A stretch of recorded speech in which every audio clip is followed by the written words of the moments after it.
today I'm just going to go over a few things that you need to know for your level. First, let's talk about the spawns. So under, I'll just look up spawn here. Under gameplay, I think, I went ahead and created spawn points. I'll just put those in the gameplay folder. And I have spawn points for Team A and Team B. So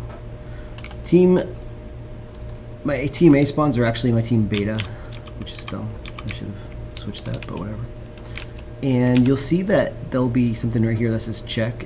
That means that it's Team Beta if it's checked. And then for the other ones, it's Team Alpha. So if you want to put more spawn points or whatever, you can remove some, do whatever you want.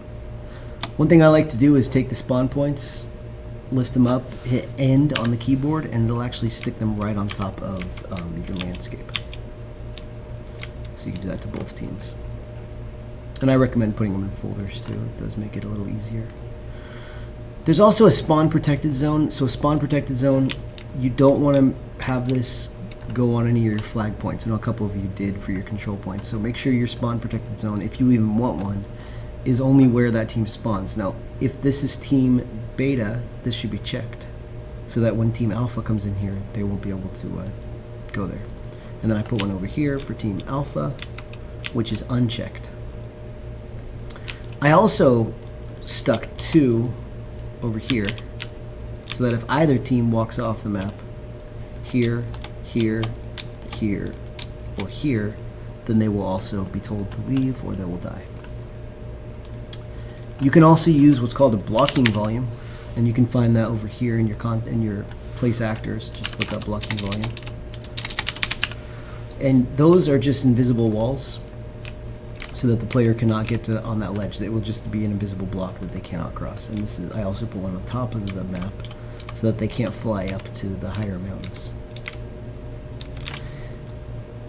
Finally, you need to pay attention to, especially if you want your AI to work, to the Nav Mesh. And the Nav Mesh should be covering your entire level. And you can see this yellow highlighted square, which is covering my map.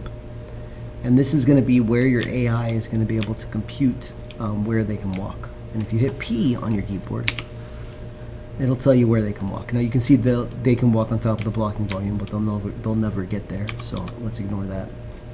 But underneath, you can see this shows, can my spawns make it to my control points? And if there's any areas that are not green, they will not be able to, and they'll just stand still if they choose a control point that is blocked. So if you want your AI to work, make sure that your paths are clear and that they can actually walk to your control points and capture them. All right, thanks guys.